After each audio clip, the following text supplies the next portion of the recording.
अध्याय 2 श्री गणेशाय नमः। पिछले अध्याय की कथा में बताया कि महाराज वहां से चले गए, जिसकी व्यथा बंकटलाल को दुखी करने लगी। उन्हें भोजन और जल भी अच्छा नहीं लगता था। उन्हें गजानन महाराज के रूप का सतत ध्यान मन में आ रहा था।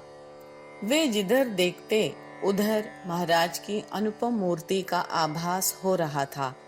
बंकटलाल सोचने लगे कि अपनी अंतर व्यथा किससे कहूं। पिताजी से कहने का धैर्य उनमें नहीं था। ऐसी अवस्था में उन्होंने पूरे शेगांव में महाराज को ढूंढा, किंतु कहीं पता नहीं चला। घर में आने पर उनके पिता भवानी राम ने उनसे पूछा, बेटा, आज तुम परेशान लग रहे हो, क्या कारण है? घर में किसी चीज की कमी नहीं है, फिर तुम्हें किस बात की चिंता है? क्या तुम किसी रोग से पीड़ित हो तो शीघ्र बताओ, क्योंकि पिता से कुछ छिपाना नहीं चाहिए। पिता के ऐसे पूछने पर बंकटलाल ने इधर उधर की बातें करके उनका समाधान किया और फिर महाराज को ढूंढना शुरू कर दिया। उनके पड़ोस में रामाजी पंत देशमुख रहते थे। वे बड़े सज्जन थे। उन्हें किसी प्रकार का अभिमान नहीं था। बंकटलाल ने उनको सारी बात बताई। तब उन्होंने उत्तर दिया, बंकटलाल, तुम्हारे कथन से लगता है कि वह महापुरुष कोई योगी हैं। ऐसे कर्म और लक्षण पूर्व सुकृत प्राप्त योगी में ही होते हैं। तुम्हें उनका दर्शन हुआ, यह तुम्हारा महाभाग्य है। तुम धन्य हो। तुम्हें दर्शन होने पर मुझे भी ले चलना। ऐसे ही 4 दिन बीत गए, किंतु महाराज का कहीं पता नहीं चला और बंकटलाल की चिंता भी वैसी की वैसी रही। उस समय श्री गोविंद बुआ नाम के एक प्रसिद्ध कीर्तनकार वहां रहते थे और वह बराड़ प्रांत में बहुत प्रसिद्ध थे। उनका कीर्तन शिव मंदिर में निश्चित किया गया। वहां के स्त्री पुरुष सभी लोग कीर्तन सुनने की इच्छा से मंदिर में इकट्ठा हुए। बंकटलाल उनका कीर्तन सुनने मंदिर में आ रहे थे, तब उन्हें रास्ते में पीताम्बर नाम का एक दर्जी मिल गया। यह पीताम्बर बहुत श्रद्धालु था। बंकटलाल ने उसको महाराज के आने का समाचार सुनाया। दोनों जब मंदिर के पिछले दरवाजे पर पहुंचे तो वहां महाराज बैठे हुए दिखाई पड़े। फिर कीर्तन का वह दौड़कर उनके समीप गया। दोनों ने हाथ जोड़कर महाराज से विनती की, महाराज, क्या हम आपके लिए भोजन सामग्री ले आएं? तब महाराज ने उत्तर दिया, तुम्हें लगता है तो बेसन रोटी मालिन के घर से ले आओ। बंकटलाल ने बेसन और आधी रोटी लाकर योगेश्वर जी के हाथ पर रखी। बेसन रोटी कहते समय महाराज पीताम्बर से बोले, यह लोटा नाली से भरकर ले आओ। सुनकर पीताम्बर ने उत्तर दिया, महाराज, लोटा डूबे इतना पानी नाले में नहीं है। इसके अलावा आने जाने वाले लोगों ने तथा पशुओं ने इस पानी को गंदा कर दिया है। वह पीने लायक नहीं है। मैं दूसरी जगह से पानी ले आता हूँ।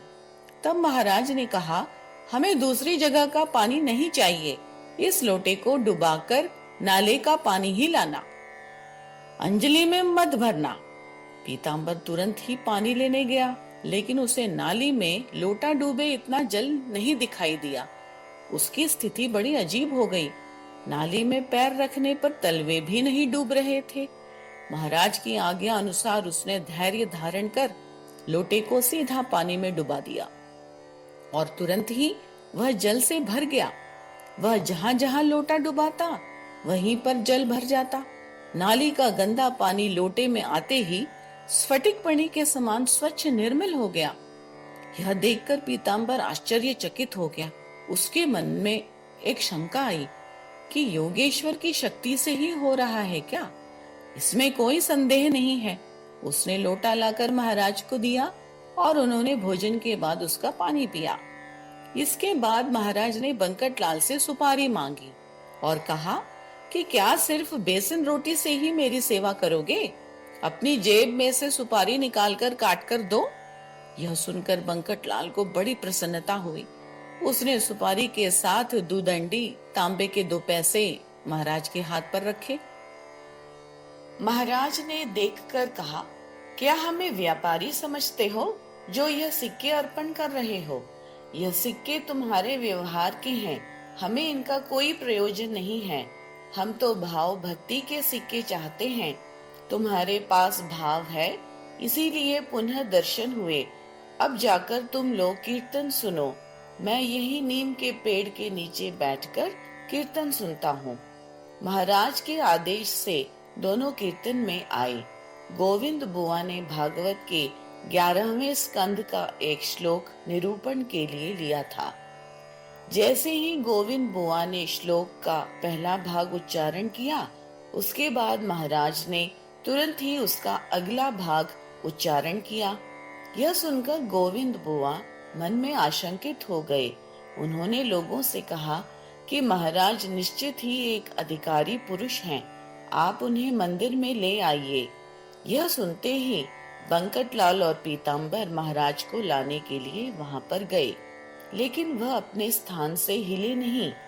तब गोविंद बुआ ने हाथ जोड़कर महाराज से प्रार्थना की, महाराज, एक बार कीर्तन के लिए आप मंदिर में पधारिए। आप साक्षात शिव हैं। आपके बिना मंदिर सूना है। आपका बाहर बैठना ठीक नहीं है। मेरे पूर्व जन्म का फल है कि आपके चरण कमलों का दर्शन हुआ। आज मुझे अपने कीर्तन का फल प्राप्त हो गया। आप शीघ्र मंदिर में चलिए। तब महाराज ने कहा, अरे गोविंद, अपने प्रतिपादन और आचरण में समानता रखो। अभी तो तुमने प्रतिपादन किया कि सर्वत्र ईश्वर व्याप्त है, फिर यह अंदर बाहर कहाँ रहा? फिर यह हट किस लिए? जैसा प्रतिपादन किया है वैसा ही आचरण करना चाहिए। साधक को चाहिए कि वह शब्द छल कदापि ना करें। भागवत के श्लोक का प्रतिपादन करते हो और उसके विरुद्ध आचरण करते हो, यह कीर्तन कार्य पद्धति ठीक नहीं है। जाओ, अपना कीर्तन समाप्त करो, मैं यहीं बैठकर सुनता हूँ। तब गोविंद बुआ मंदिर में जाकर उच्च स्वर से बोले, श्रोताओं, शेगांव में यह अनमोल रत्न प्राप्त हुआ है। आप लोग इन्हें संभालो। यह शेगांव ना रहा, अपितु साक्षात भगवान विठल के निवास से पंढरपुर हो गया है।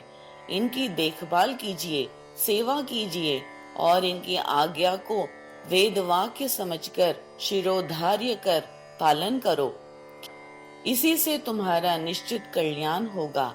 यह निधि अनायास तुम लोगों को मिली है, इसे संभालो। कीर्तन बहुत अच्छा हुआ। बंकटलाल को बड़ा हर्ष हुआ। घर पर आकर अपने पिताजी से सारा वृत्तांत कहा और यह भी कहा कि पिताजी, महाराज को अपने घर ले आइए। पुत्र का वृत्तांत सुनकर भवानी राम ने कहा, बेटा, तुम ही जाकर महाराज को ले आओ। पिताजी की अनुमति मिलने पर उन्हें बड़ी उत्कंठा हुई कि कब और कहाँ गुरुमूर्ति मिलेगी जिन्हें मैं घर ला सकूं।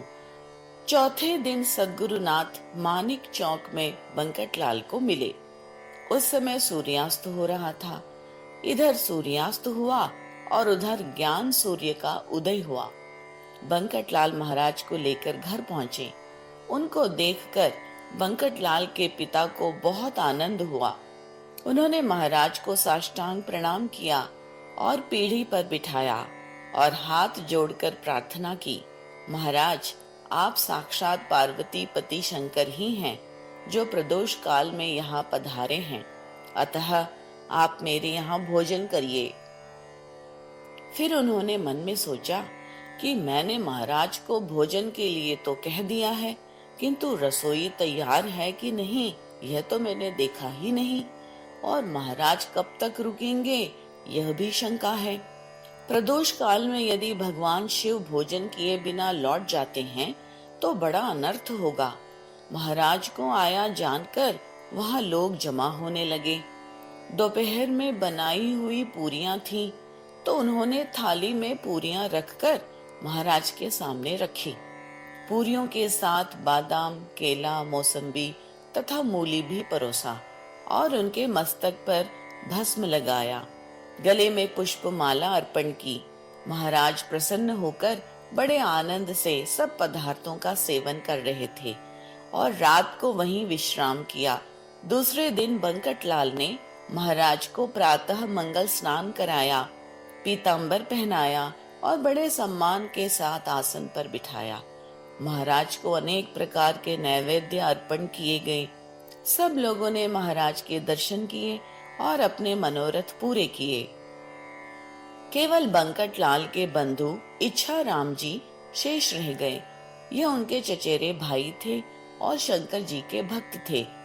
प्रातः काल का उत्सव देखकर उनके मन में एक इच्छा हुई कि आज सोमवार है, साक्षात भगवान शंकर ही यहाँ घर पर उपस्थित हुए हैं, तो सूर्यास्त के समय महाराज की पूजा करके उनकी प्रार्थना करनी चाहिए।